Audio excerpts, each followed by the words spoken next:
The Wests Tigers podcast is brought to you by the Wests Tigers Podcast Forum.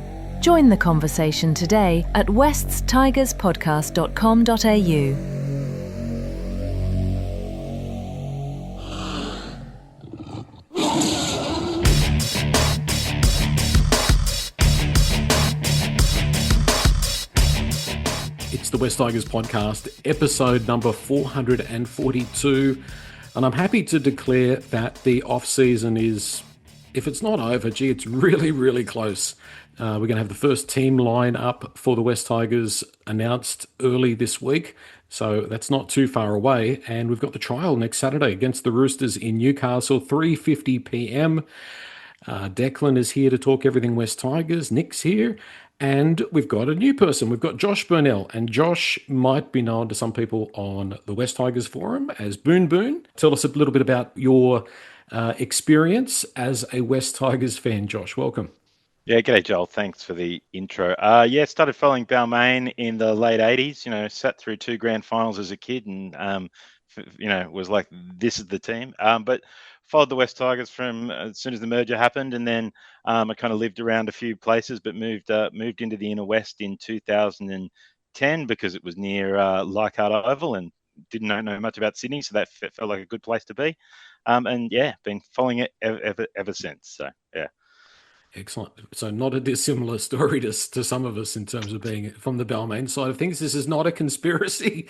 We're not stacking the pod with ex-Balmain people. If there's a Magpies fan out there or an ex-Magpies fan that, wants to be part of the West Tigers podcast in some way, shape or form.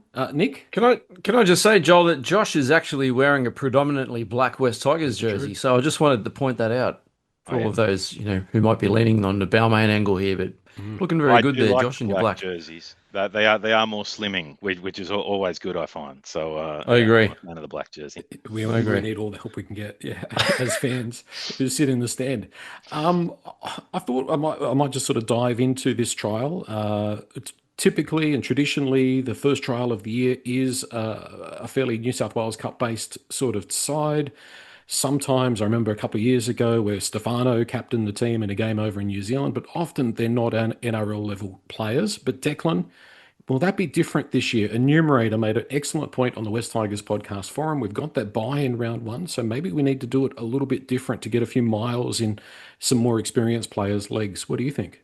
I think we'll see some of the first graders who are probably either battling for positions or who are a little bit inexperienced. I think people like Makasini, Luke Leah, I fully expect them to play this game, like at least to start. I'd be surprised if they were coming off the bench. Makasini hasn't played any SG ball, which was round 1 this week, so he hasn't played that. So I expect him to feature pretty heavily in the trials. Luke Lilly, he didn't play in the New South Wales Cup trial either, so I would expect him to start. I also expect people like Javon Andrews and Jack Adder to play as well, to feature. So the people that are kind of around the NRL squad that might not necessarily be starting, but then those guys who are probably jockeying for possessions to start round 1. But I do think it will be in terms of the heavy hitters, in terms of your Luais, your Adam Deweys, your Bullers. I'd be surprised if they played this week, just because that's just how we've always kind of went about it. The first week is to get the kind of younger rookies a go, and then the second trial is when we get that more close to the full strength first grade team. Josh, if you're Benji Marshall, do you pick a few of the higher ranked players, as Declan referenced there? Do you give them half a game or 30 minutes just to get them that extra bit of game time before we end up in that odd position again of having the bye? I think you kind of do for the guys who didn't play rep football, and maybe some of the forwards especially, like Royce Hunt didn't play any rep football. Toa kind of finished the year early and didn't play rep football. Probably Taylor May, if he's fit, given he only played a few games last year. I think those are the kind of guys you'll see out on the field next week. So. And when I look at our squad, I see a number of guys that, like every squad has them, but the guys that are sort of close, but probably are not going to feature in round 1. I've written a few names down here: Tristan Hope, Tony Suka, as Declan mentioned, maybe Javon Andrews, Heath Mason. Nick, it's going to be exciting to see the team back in action again. What are you hoping to see? What are you hoping to compare and contrast to what we saw last year? What is the thing that's going to captivate us as fans to watch this game? I think the thing for me is I think we've got a bit more depth across the park this year compared to other years. So I'll be very curious to know. I know if we play some of the younger team in the first trial, or if you want to call them our second stringers, I'm very curious to see how they'll go and how they'll look, because I think they'll look a bit better and a bit sharper than a few years ago when we had Brandon Wakeham as a top choice half. So.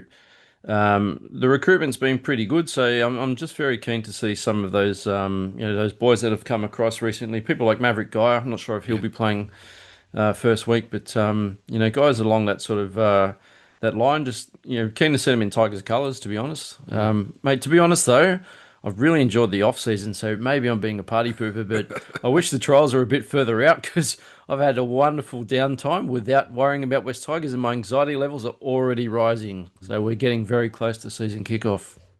Yeah, no, I can't agree with you. I think I'm just like, as soon as like the junior rep starts, and then you start to see like, oh, this person, they could maybe play first grade at the end of the year if they do well, and you kind of get that buzz. It's so good. I know that it inevitably comes with heartbreak, but for now, this is probably the best time of the season when hope's high. But yeah, just in terms of like who's I'm really keen to see, like, so there was a New South Wales Cup trial against Newcastle on Saturday, and I was actually quite surprised. There was a few guys like around the first grade setup that did play, and I didn't see the whole game, but what I saw, Jack Arnard looked really, really good. Like probably a little bit smaller at this stage than you'd like to be playing like consistent first grade, but he just has that like acceleration that just all the great fullbacks have at the moment. It doesn't really take him long to like hit top flank in terms of speed, which was really good. I think he had a line break, set up a try for Hayward, who I thought was also really, really good for a 19-year-old playing in like the cup level. And then he nearly scored it. Like he stepped two guys and like went over the line but got held up. So I'll be really keen to see how he goes, as well as like the kind of other guys with flag just sent as well. Well, Jared Hayward's going to feature just a little bit of a clue for you guys in buy, sell, and hold a little bit later on this edition of the podcast. I've got a question there about Jared Hayward. What about? I asked Nick the question what he's looking forward to. I've got to say the thing that I'm looking forward to is hoping to see that we have improved that physicality. I know we've bought Bunty Afoa and Royce Hunt looks fantastic, but the whole squad, Josh, I don't know. I mean, we all feel this at this point of the year. We've all heard it, best off season ever, but the boys look a bit fitter than last year. They look pretty strong, and it looks like guys like Hunt are pretty tuned in and ready to go. I feel like that's the best that Royce Hunt's ever looked like, even when he was at the Sharks. It doesn't even look like him. He looks no, yeah. Couldn't pick him out. Him and Bunty, and I think it's also that depth in the front row and the middle. Fainu, Pole, May, but you've got Hunt and of course Kit coming through. I think there's good depth in the props, and I think that's what I think is good. But yeah, they all look very fit, which is good, and hasn't always been the case over the years. So that's I think really important for us. So you always got to wait till that first trial to be sure. So yeah. Royce Hunt, dead set, looks like he's been on the man shakes. I don't know if he's cut back on something in his diet, or maybe changed his diet, or whether he's just been training the house down, but he has stripped all that excess weight. Not that he was fat. I'm not saying he was overweight, but he was, obviously a big Islander boy, but he just looks completely cut. He looks like an athlete ready to rip in. So that's exciting. That's a massive change to his physique from last season. Well, the thing we spoke about all last off-season was how much time we're going to get on the field from Royce Hunt. And it ended up being, 15 minutes, 10 minutes effectively, and 15 in total. But if he can get that out to 20 minutes, and you've got Bunty Afoa that can give us a solid 20 minutes, things start looking different. Yep. I mean, you've also got to factor in Terrell May having the full off-season and now being sort of ingrained in the club as well. I think that's going to be good for him as well as another year of development. His best year ever, but as a prop, he's starting to really hit his prime, Declan.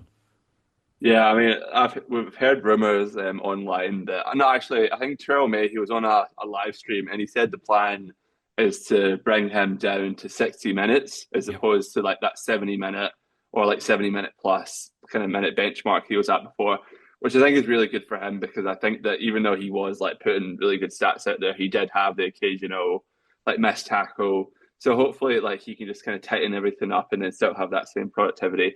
But if they're bringing Trill's minutes down, and like hopefully, like someone like Bunty, or someone like Hunt, or like even Twal, or someone they feel like confident enough that they can give those minutes to him. So yeah, I think that's probably a good sign for everyone involved. Well, when I'm doing the math and thinking about the bench and the props for round two, it's not adding up. There's one too many guys because you've got Sione, you've got I think Twal in the prop rotation. That's my feeling. I may be wrong. He might be at lock, but you've got Royce and you've got Bunty and you've got Terrell and you've got Fanua. Like, we seem pretty well stacked there, and I'm probably missing somebody else as well. But I'm pretty optimistic about what we've got up front this year. Six-man bench. Six-man bench Six-man this year. Yeah, that's true. Exactly. Yeah, that's a change as well that I haven't factored in. Yeah. Why don't we dive into this fan poll that we did in the last week? It has caused a little bit of controversy.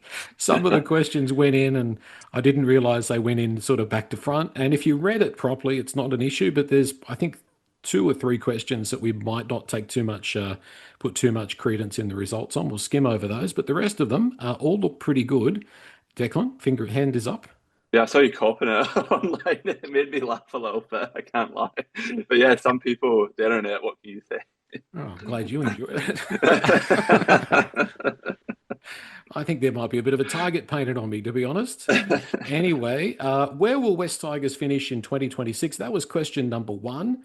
And mostly optimistic West Tigers fans. So 44% went from a position of 5th to 8th. That means we are going to make the finals for the first time in 15 years.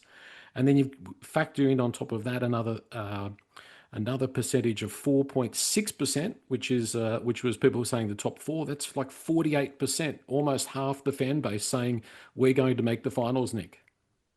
Joel, I was a bit late putting in my survey results, so many apologies. I did it this afternoon, so my numbers are probably not in these charts. However, I will say that I did select 5th to 8th, where I think we will finish.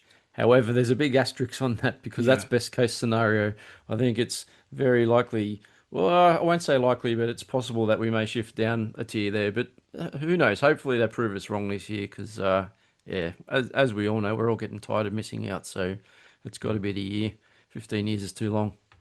Josh, is it season hasn't kicked off, crazy optimism, or has the tide turned? Are we ready to make a run for the top 8, in your opinion? I think our roster looks the best it has probably. Like, you think about that 15 years. Like, one of the questions later is around, what positions do we need to strengthen? I think for most of the last few years, you could pick out 3 or 4 positions and be like, okay, like, optimistically, I'd love those players to have a great year. But this year you go through and it's a really solid, especially the top kind of 20 is really solid. So I think, yes, there's some optimism, as you have to have. But I think it's probably more realistic optimism than we've seen probably over the last few years. So I think that's a positive sign. If there's one thing we did see last year a little bit, Declan, is that the top 8, at least the 5, 6, 7, 8 position was a little bit more open. There was probably 8 teams that could have ended in those 4 positions. If you go back a few more years, it's kind of like the haves and the have-nots, and you kind of knew that you were going to make it or not pretty much. And there was maybe 1 or 2 or 3 teams that were around that 8th spot. But the competition seems to be churning. Like, I look at some other teams and I think, well, maybe they're not the certainties for the top 8 that some people think they are. Yeah, I think that last year it was good because like teams like Penrith kind of came like back to the pack, and like you kind of felt more like, even if you didn't necessarily win those games, you felt like more of a chance. As you said, it wasn't so lopsided. And I think as well, we've improved as well as a team, where we go into like more games thinking like realistically, if we play well, we're a good chance of winning. But before, like seasons prior, it was more like, well, if we play really, really well, like we get some luck with the refs and the other team plays really badly, we might actually be able to win this. But so I feel like our like kind of floor in terms of like how we play is risen.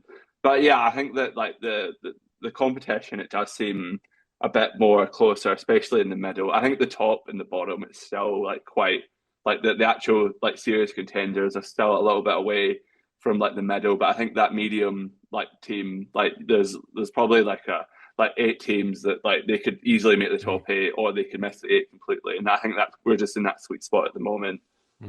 The trick is to win as many of those sort of 50-50 games as possible. Win against the teams that you're competing for those spots with, and knock off a couple of higher placed teams as well through the season, and not have those catastrophes like we've had in the past, where we've gone to the Gold Coast expecting 2 points and shot ourselves in the foot. So it's going to be really interesting. It is the correct time for the age-old debate.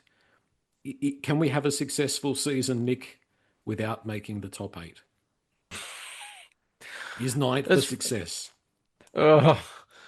It's funny because I've been obviously everyone's mobile phone listens to you these days, and my algorithm for social media is clearly steering towards West Tigers, because I keep getting all this stuff about SEN talking about West Tigers hopes, and whoever else talking about where the West Tigers are going to finish. But I think it was actually, I can't remember who it was. One of the feeds I was watching today, someone said, realistically, if the Tigers finish 10th, that's a successful result. And is it? It might have been Matt Rogers talking about it, but someone said to him, after 15 years, unless you finish in the 8, it's not a successful year. And I tend to agree. I've actually had enough of missing the finals. Like, seriously, my hair was brown the last time we played finals. I didn't have any kids the last time we had finals. Now I've got 3. I've said this many, many times before, but we're all getting older. Like, look at all of us. We're all aging. Declan, you still look very youthful, mate.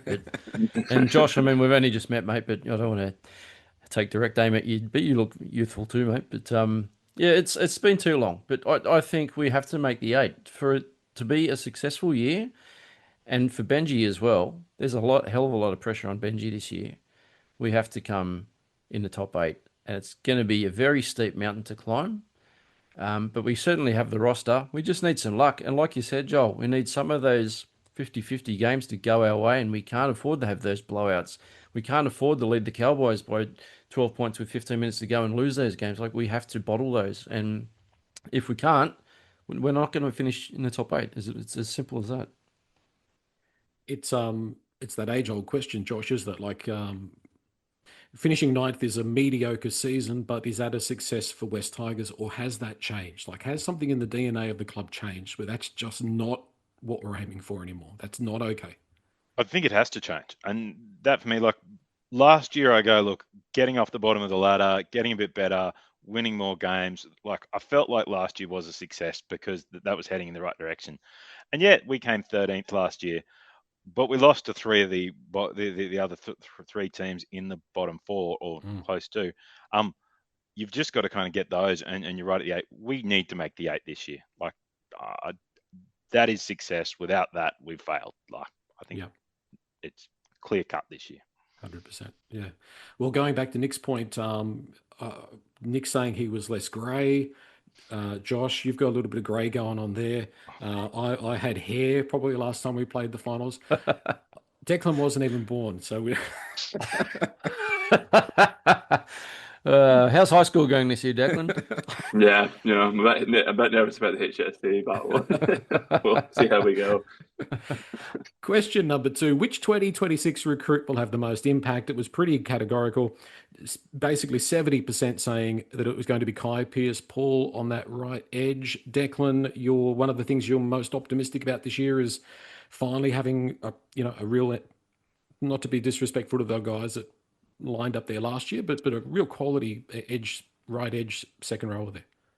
Yeah, I think that not only does he complete the right edge, I think this is probably the best we've looked on both edges, probably, since that, 2010, 2011 team that ended up making the finals. I think if everyone's kind of fit and healthy, then we've got like 2 strike second rowers who can like run lines, who can offload, who can kind of break down defenses with early ball, or, like play the block shape. And then, we've got, I think, Taylor May, like the sky's the limit in terms of like how good he can be, like especially just one-on-one, he's so good. And then like if Jarford Toa, if he's like fully fit, which that's a bit of a question mark. Like he's also like one of the best like right side centers as well. So yeah, just really excited just to see the balance and to see like how we use both edges. And I think I think like it's like Kai Pierce-Paul. I think he's just somewhat like No offense to Seyfarth, they tried really really hard, but there's just so much more you can do with someone like him. You know, like he's tall, he can offload the ball. You can give him early ball. He can like kind of do his thing, break down defenses, and then you can shift to the left. Like I was hearing Luai talk as well that he's also like a really good aerial threat as well. So it's just got that kind of like extra dimension, and keen to see how he goes. Yeah, I'm a little bit worried that we're going to be a bit left side dominant this year, so I hope he does get enough good ball, but I'm sure that will sort itself out as the season goes on. It's interesting that we say that, and obviously things were disrupted a little bit by Galvin, who predominantly played on that side last year. But Toa was probably consistently our best attacking threat, who was always on the right edge. So yeah, I'm looking forward to that. The ex-Newcastle combination of Kai Pearce, not that they were a combination there, but both ex-Newcastle players, Toa and Kai Pearce-Paul on the right edge. Looking forward to that. Bunty Afoa had plenty of love, almost 20% saying that he's going to be the player that has the most impact. We spoke a little bit about Bunty. Probably not much worth that we can add to there other than fingers crossed. Maverick Guy came up with 13% of the poll, and there was a bit of love for Ethan Roberts as well, 3.7%. I think he's an unknown factor. I tipped him over the offseason to be there in round 2. I think he to me looks like a quality player out of a good system. And we're looking for a lock, so we'll see what happens there. Are you a current West Tigers member? Interesting. Only 55% saying yes, 44% saying no, not a current West Tigers member, which is interesting given I would think the kind of fan that gets on to a forum or a Facebook page and fills out a real fan-based kind of survey like this would be a member. Josh, I'll ask you the question. Are you currently a West Tigers member? I am a West Tigers member, have been for the last 15 years. So, and look, I'll admit when when everything happened over Christmas, I thought maybe I won't and maybe I shouldn't, but no, I'll keep coming back. I think, I asked the club to do a lot of things, then I got to put some of my cash down to drive that. So, yeah. And also my kids are members now too, much to their probably not interest, but they're there anyway, so locked in. In some places, that's called child abuse. Yeah, I was going to say the same thing, Josh. Like that, I think that whole drama that happened with the board being stood down and Richo, basically being forced to walk out. I think that had a huge impact on our members base, or at least people that were considering taking up a membership. End of last season, I know when all of that happened, probably before we actually went to the rally, that I ticked the box or unchecked the box to roll over for next season because I just had enough. Like, I just figured if we've got that much poor direction from the top, what's the point? Like, what hope do we have supporting the club when the club can't run itself properly? So, but you know what? I think Sean Mielkamp's done a really good job to come out and be as publicly spoken as he has, and he's put his hand up to speak to as many members and fans possible as well, which has been great. So they're starting to restore a little bit of faith.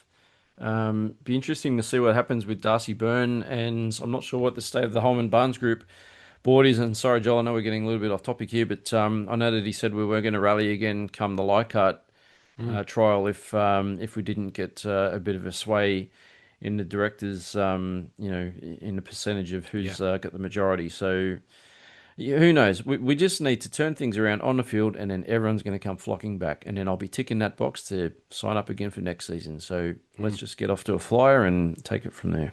You said an interesting thing. The club can run itself. That's right. The problem is not that the West Tigers can't run itself. The problem is when other people get involved and come in and make decisions and bring the carpet out from under the club. Again, that's why people were so annoyed and so disappointed, given where all the the work and all the progress that had been made in the 2 years before that. Which is a good lead into the next one. What do you think is the West Tigers' greatest strength? Declan, 44%. We put our hands up and said we're the greatest strength that the club has, and I think that's got to be true. I mean, in terms of a fan base that's been through it and stuck solid despite everything it's a great resource and a great thing for the club to have fans that are obviously a little bit insane, but very, very loyal.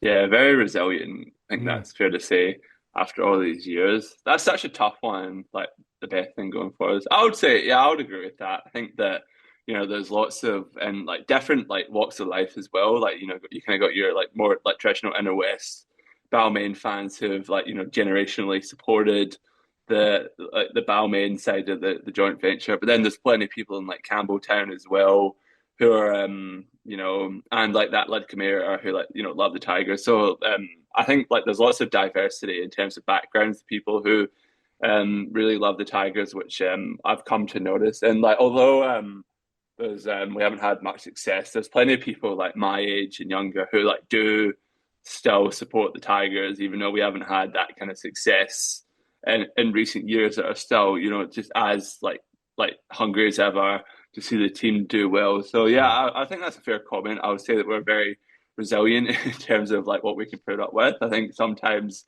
we've been close to the edge, like maybe teetering on the edge, but not quite being pushed yet. But yeah, hopefully this year we like have a little bit more kind of rope to go with. So fingers crossed. The funny thing is, like, I think I must have been about 21 when the Balmain played their last game in the top competition. So more than half of my life has been West Tigers, and there's a part of my brain which has Balmain separate to the West Tigers. Like it's like that was a relationship, and this is a different relationship. It's the same but different, and it's that far down the track that I still think about Balmain every now and then, but it's completely taken over. West Tigers has completely taken over, Josh. Yeah, absolutely. Look, I'm the same. I was 18 when the merger happened, but I don't think of myself as a Balmain fan. Like that it's just not part of me anymore. It's just not something I think of. Like I only think of myself as a West Tigers fan. It's been 26 years now. I mean, that's well in the past. And as you said, I think, and then anyone younger than me, if you're a kid when it was Balmain or when it was the Magpies, you don't think of that anymore. Like we've all got to move past it. And I think, obviously some people still feel it, and that's okay. And, they should be okay with that. But there's also only one of the teams in the NRL. Like if you're following the NRL, you're only following West Tigers because that's the only team that exists in the NRL. So yeah, exactly. Some of the other strengths that the respondents to the survey said, they said history, 13%. We had 17% for administration/ownership, and 17% for colours, logo, and branding.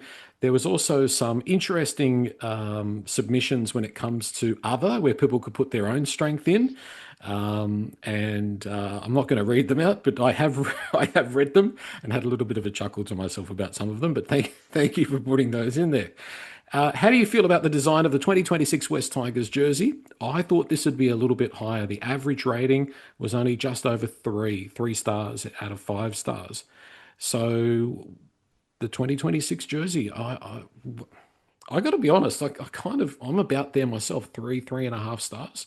Declan, are you going out and wrapping yourself in the new jersey? Do you really like it? Do you think 3 is fair? Is that where you'd be with it? I'm a big fan of Canterbury. They've done a lot of kind of rugby union stuff that for teams I've supported. So I genuinely look at their brand as like in a positive manner because I think they make good stuff.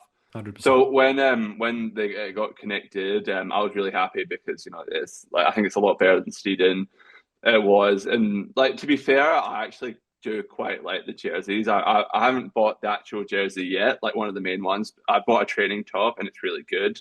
I'm happy with the design, and I want to get the orange one because it's got a bit of lore now that the Home and Barnes group didn't like it because it had too much orange.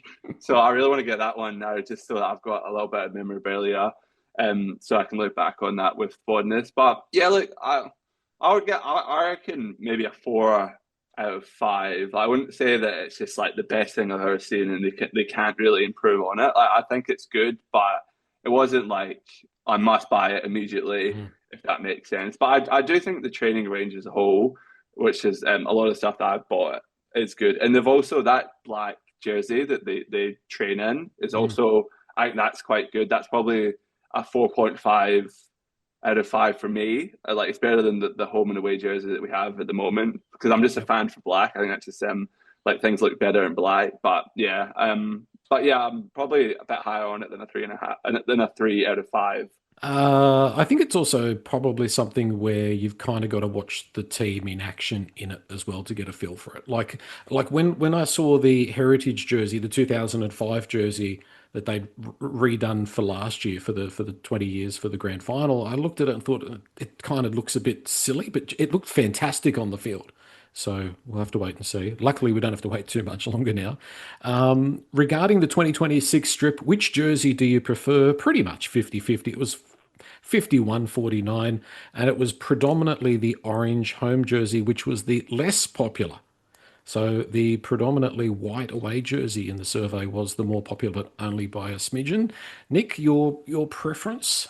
I did tick the box for the orange jersey, but to be honest, I'm probably along the lines of most people. I rated the jersey over all the three. I'm not a massive fan. I'm 50-50, right? I love what they've done with the black at the bottom fading up into the orange, and there's kind of like tiger stripes and waves through the pattern, which look really cool. I don't really like the claw stripes that come over from the shoulder down, like the chevron type thing. That for me, that doesn't do it.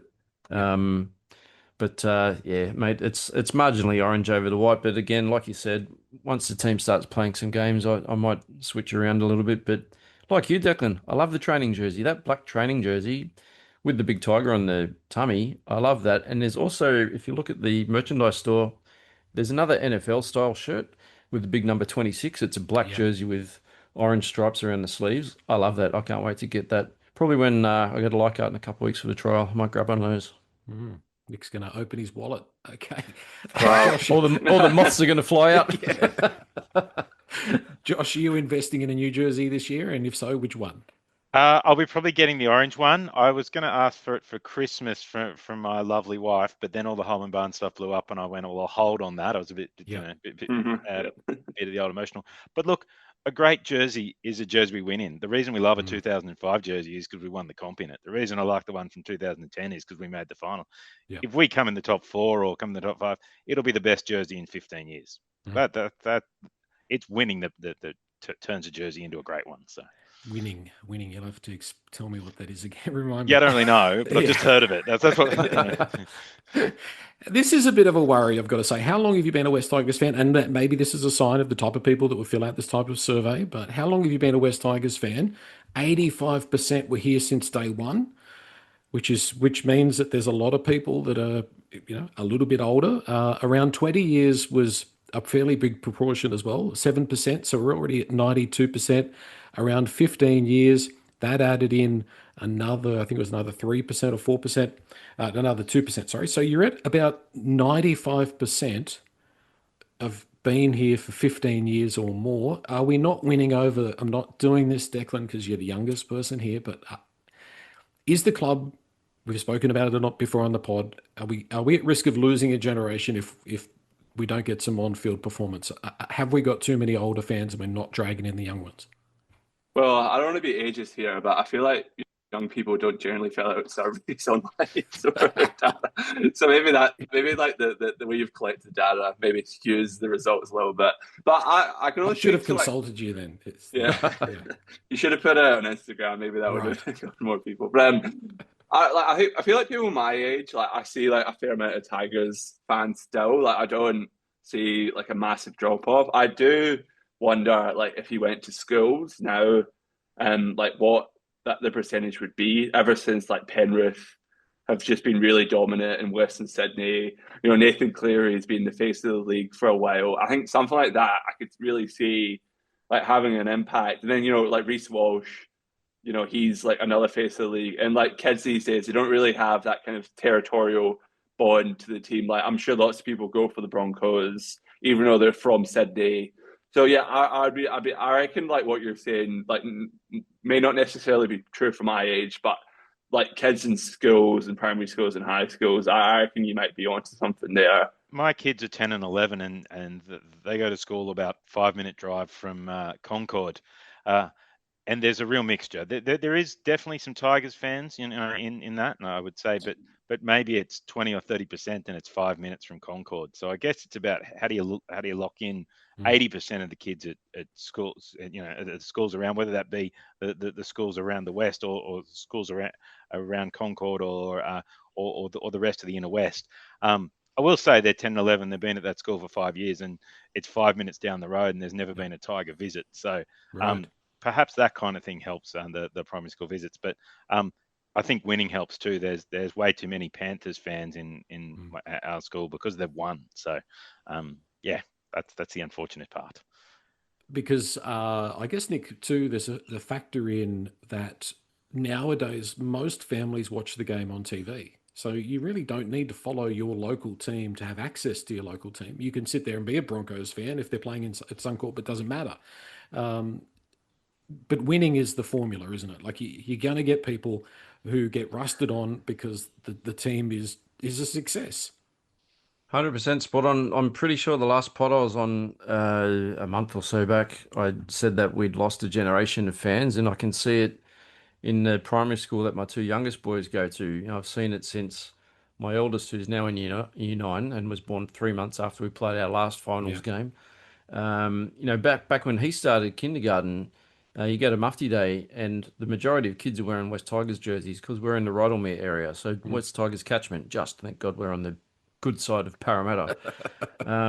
But then over the years, the number of Tigers jerseys has diminished. Like you just said, there's a lot more Panthers jerseys. There's Bulldogs jerseys, Rabbitohs, Broncos, Melbourne. Like, what are they doing in Sydney? Like, it shouldn't be the case. But obviously, it comes down to the fact that the team has sucked for a very large majority of time, which is basically a generation. So, and I'll go back to it again. And until we start winning on the football field, and hopefully that starts very, very soon in the next few weeks, it's going to be very hard to turn that around. But, like Josh has done, he's coerced his kids to follow our club, and I've done the same with at least one of my boys. I've probably got 2 out of 3 that have a half interest in West Tigers.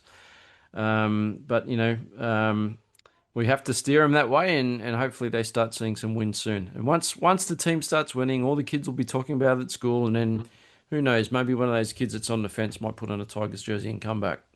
It makes you wonder, doesn't it, when you think about where would we're not going to enter into a debate because we'll go down a million different tangents. But if Benji Marshall had never happened, where would West Tigers be today as an organisation? If there was no, it's amazing, isn't it, when you think about how much he brought to the club and the difference that he made, especially when you were with the club in the early days, pre-Benji Marshall, and where the club was going, and all of those things. How do you feel about do you feel that the Holman Barnes Group cares about West Tigers fans? The majority, only just 52% saying no, they don't believe the Holman Barnes Group cares about West Tigers fans, which is very much a concern. 35% said yes, and 13% were unsure or said maybe.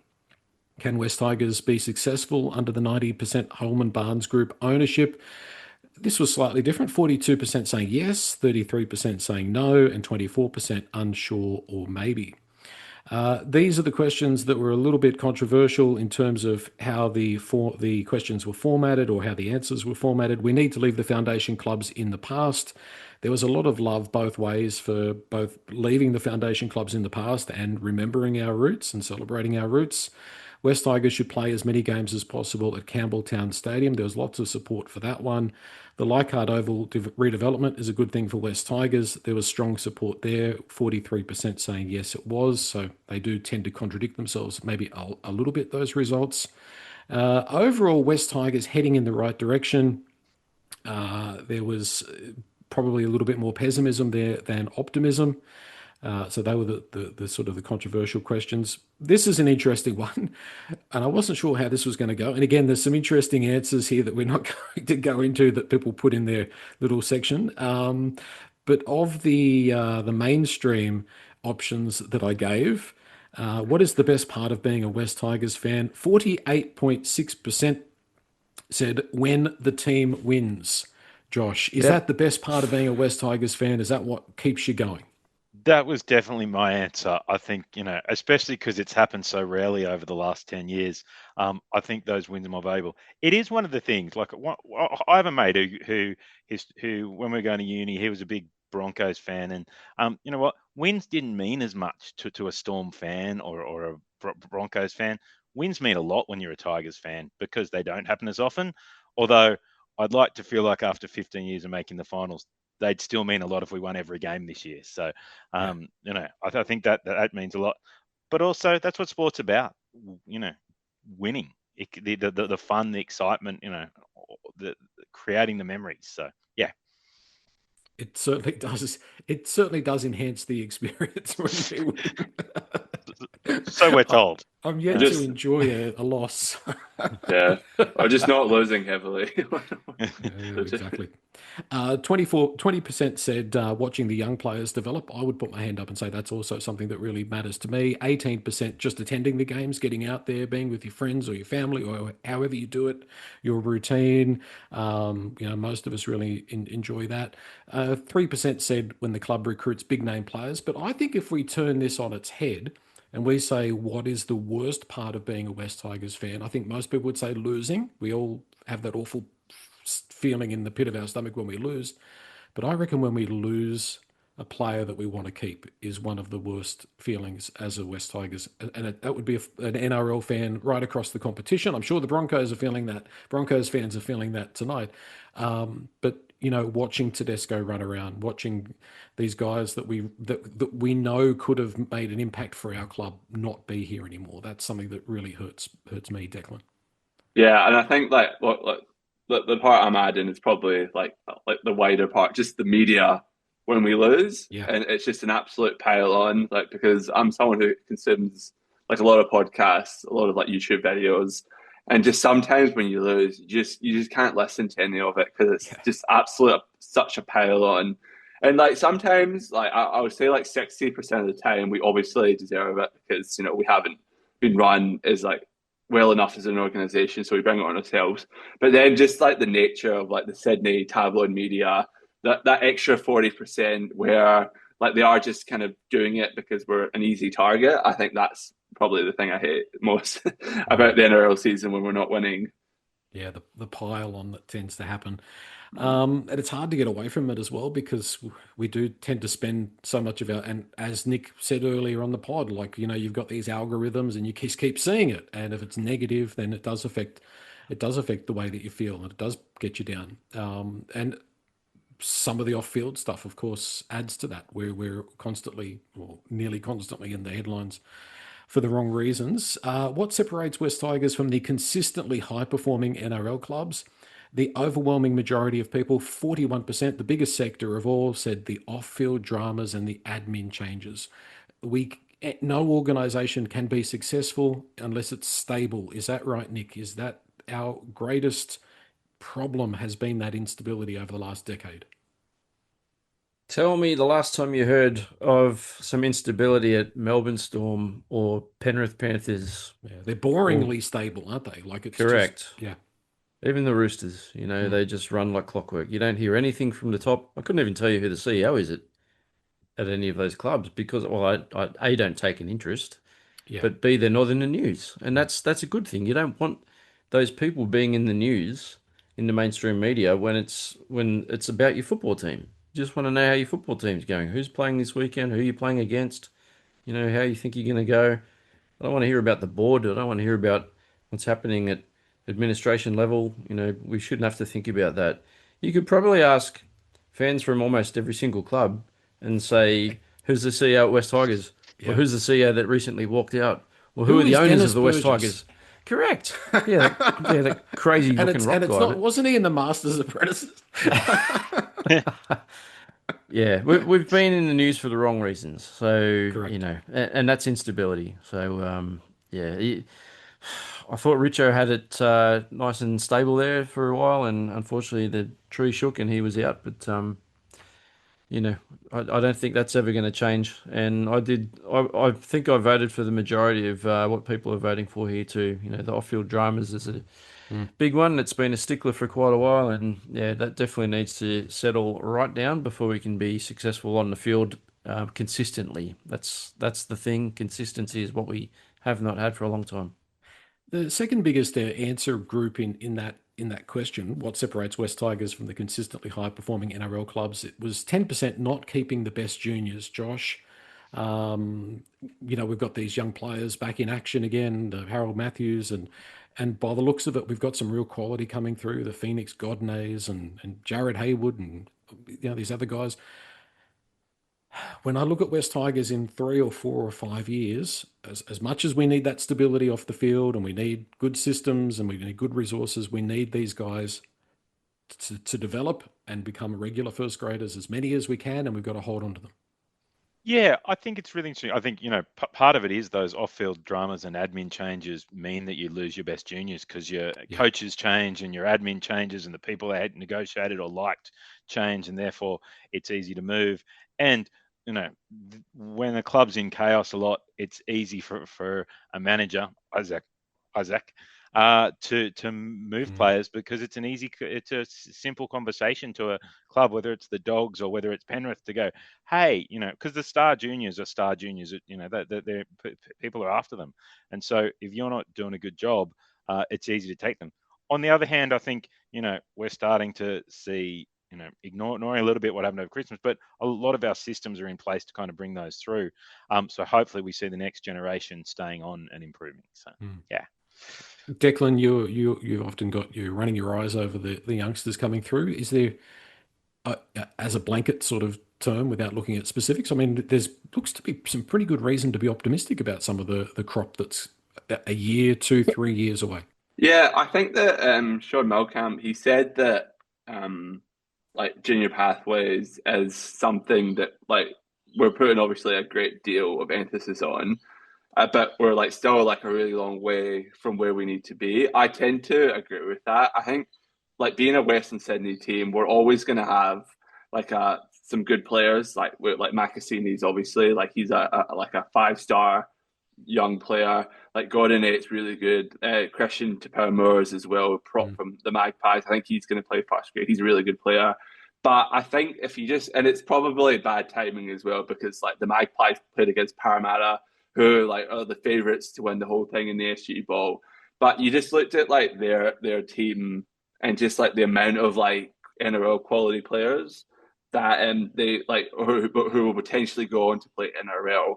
I think that we've just got a little bit to go to make sure that we're still constantly developing consistently people who have the potential to play NRL. And obviously it's a bit more difficult as well because we've got the Balmain side of it, which is a much smaller catchment area than Campbelltown. So how do you kind of fit those two together? And I think we're on the right direction because it is better than it used to be back in the day. And then to what you said, when we have these really good young players, we had the Large brothers, Ashton and Tony Large, playing for the Magpies, and they'd still be an SG Ball right now. But because they had Galvin, Latu, and then Luai Dewey, they just felt that they didn't have a place, so they went to Manly. So now we're weaker, so we just have to be able to continue to grow, continue to keep the best young players in that Campbelltown area in particular, and just make sure they continuously develop. And I think we're on the right track, but I just think we've still got a little bit to go. I also think, though, it's just about numbers. You don't need 6 guys out of your SG Ball side, especially because we've got 2. So you don't need, 5 or 6 from each. If we can get 1 or 2 really quality players each year out of our SG Ball sides, we've got 2 of them.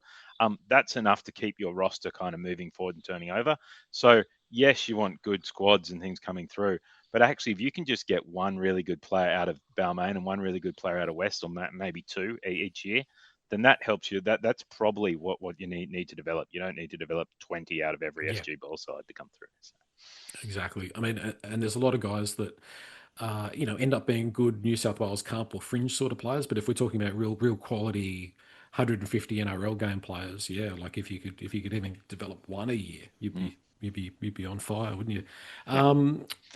Which position do we need to strengthen in the next 12 months? It started out really predominantly prop, ended up being lock. It ended up being 33%, 33.3% said lock. So exactly 1 in 3 West Tigers fans believes, according to this survey, that lock is our position that needs to strengthen in the next 12 months. But there's a lot of question marks around that, Nick. There's guys there that, Twal does a good job there. He does a serviceable job. Do we want to play a lock that's more of a ball player? Like, is it an Ethan Roberts? Is it a Maverick guy? I don't know. It just it seems to be that that's the area where the most question marks. You've also got Dewey as a potential candidate there at some stage. That's the thing with the 13 jersey, isn't it? Because there's so many different ways that you can play in that role. We've seen Fanua Pole do a decent job in spurts, just running hard. And then, Twali comes on and does a little bit of ball playing the last season, which has been, another feather in his hat, which has been quite good. And this year might be a little bit different, like you said, with Ethan Roberts in the picture. He might get a run at some point too. So I did select Lock as my response for this one, but it's a hard one, right? Because we have strengthens right across the board. So I guess we don't have a standout 13 at the moment, which is probably why that's so high. But saying that, I don't think we're as short in the lock position as we were last year in the second row position. So I think we're in a lot better place going into the new season this year than we were last year. There was 1 in 4 that said front row remains the position that needs to be strengthened. I think it's interesting that hooker was such a small percentage. And I can't even find it on the screen. It's so small. It's like 1%. But I mean, Appy's starting to run on old legs. And then you've got Tristan Hope, who's probably New South Wales Cup standard, to be honest. And then you've got a youngster in Haywood. There's a lot of question marks around that. I think, to me, when I look at the squad, I think maybe that might be a position that might need to be strengthened in the next year or two. Any thoughts on that, Josh? Look, I mean, it depends what happens with Appy and with Hayward. As you said, Hope's a cup player at best. I kind of think if I look this year, like that's my big worry for this year. If Appy went down with an injury in pre-season, like every other position, I go, well, there's ways we could cover that and still win. If Appy went down in pre-season or week 1, our season's over. Like that's the one that really worries. But when you've got Hayward coming through and you've got Appy, you can't really bring anyone in because I don't think anyone of the quality comes in and sits behind Appy for very long.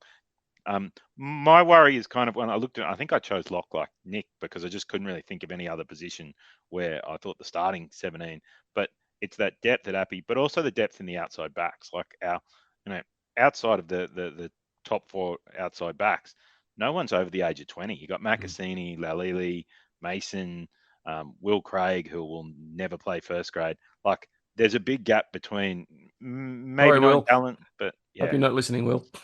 yeah. But realistically, scraping at 30. Our outside backs, I think the kind of gap between 4 experienced guys and then 4 kids. Last year we had Naden, Staines, Felity, Fatape. None of them were great, but they were kind of in that upper reserve grade level, whereas there's probably a big gap this year. So. Well, I think Staines had played in a grand final. I think Naden came off the bench in the grand final, I think. Yeah. But they definitely had a bit more experience. Good point. What about for you, Declan? Like, is it lock that would be keeping you up at night thinking about what we need to strengthen? Is it prop? I don't see it being prop now if Bunty and Royce hit the ground. Yeah. Hooker seems to me to be that potential weakness. I think that I feel like you can always be creative in the open market about kind of getting, if not like a quality star hooker, you could at least get someone that's serviceable while Hayward develops, or you wait for like someone like a Robson to become available. So I'm not as worried about the hooking position, maybe long term, but in terms of the short to medium term, I would say I would go.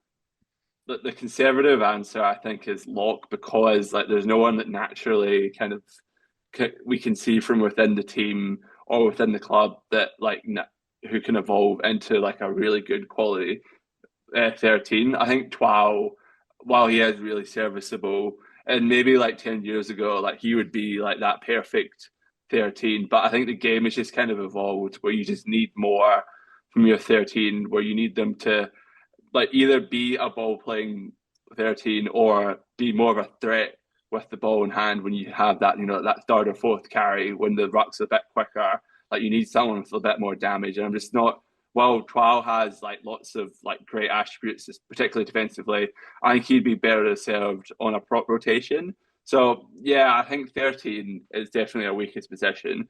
Another one that I'm a little bit concerned about as well is whether we have a genuine seven at the club, or if we just have a lot of guys who are 5'8s. And I think we'll know like quite quickly, like towards like the first half of the season, if that's going to continue to be a problem, or if Dewey can, like, I think he's got like the kind of mentality for it, but whether he can actually transition to a consistent seven, if Latu can stay on the field long enough to like see like how he can develop. So I think that's another one that I've got my eye out for.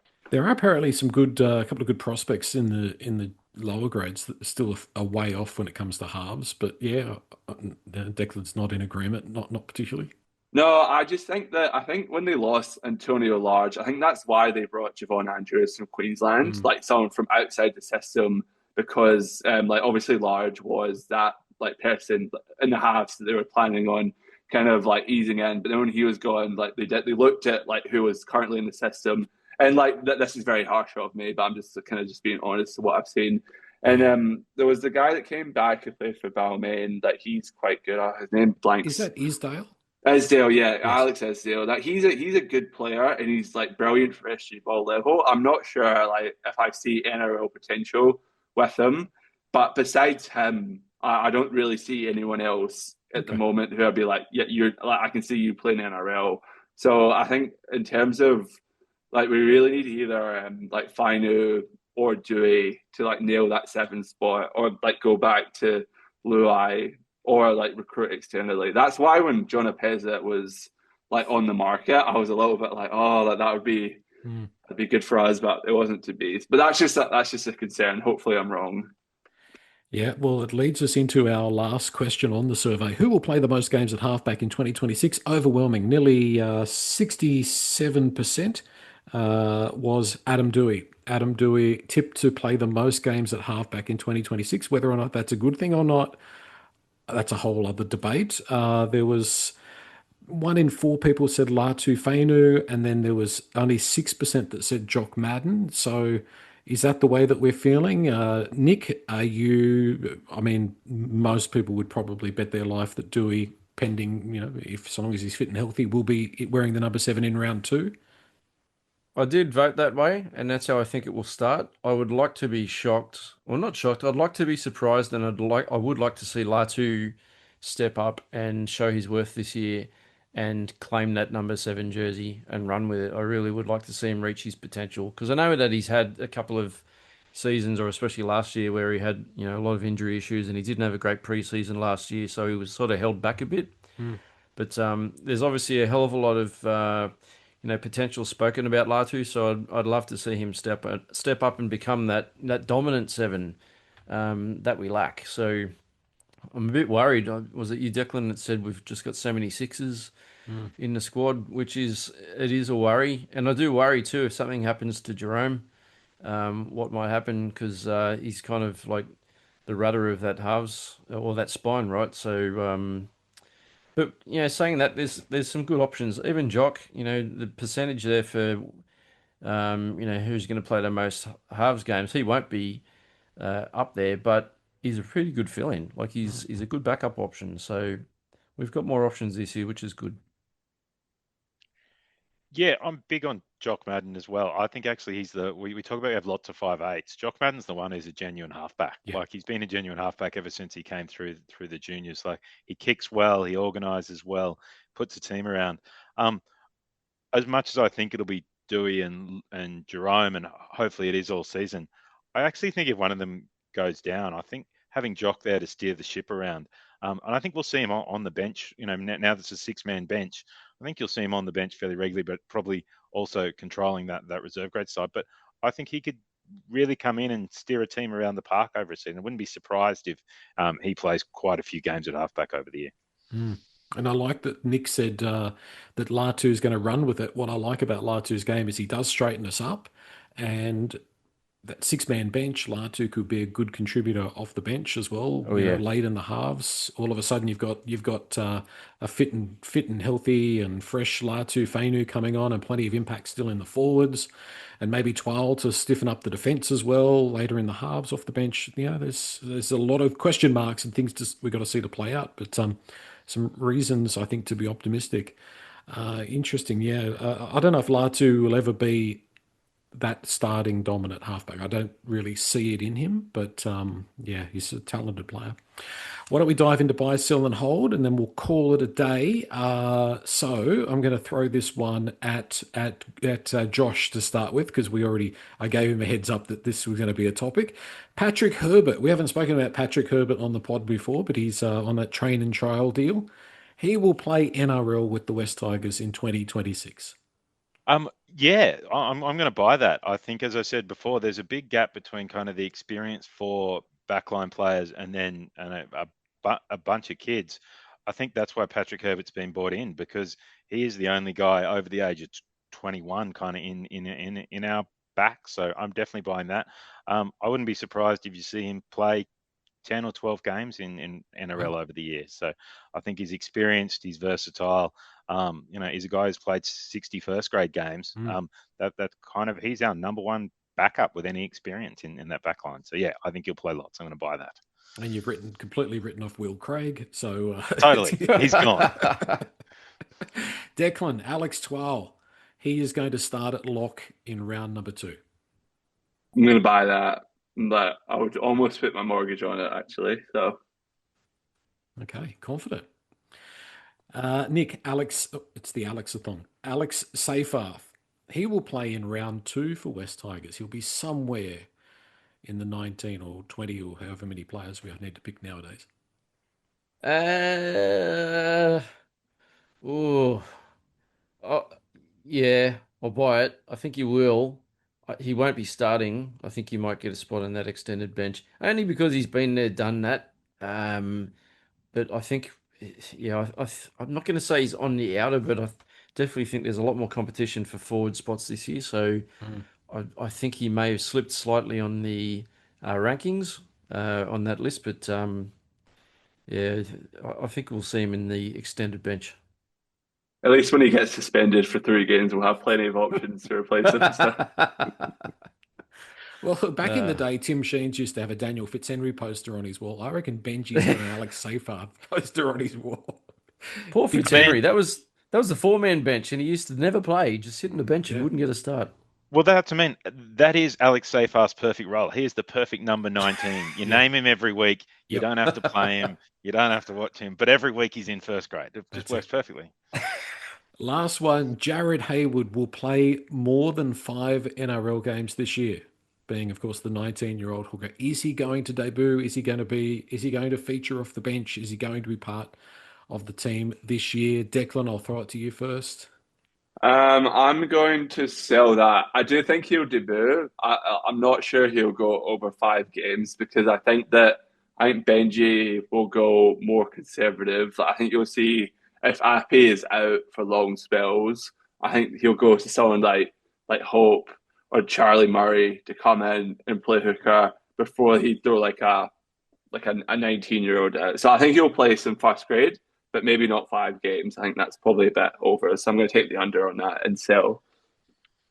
But Benji does put a lot of faith in the young kids, though, Declan. Like we've seen that times before. Hookers just like outside backs and like halves.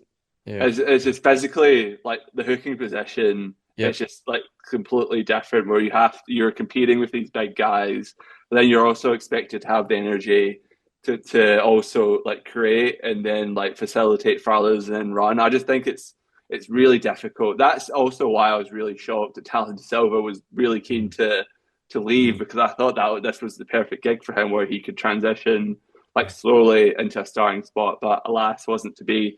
But I think Hayward's definitely got something, but I'd be surprised if he played more than 5 games this year for us. Which do you think Hayward could? Sorry, Joel, I was going to say, do you think Hayward could transition into that sort of bench hooking role, maybe later in the season, give him some shorter spurts, a bit more game time when the game slows down? Not that it's slowing down, but when the game starts to get on a bit and the props maybe get a little bit weary, maybe bring someone like Hayward on. I don't know. I'm just throwing it out there. Well, it does bring up, Josh, it does bring up that circular sort of argument or discussion that we've had is, is our Appy going to play 80 minutes every week? And if he's not, who's going to be there? And, if Josh is, if Jared is good enough, he might get 15 minutes a week.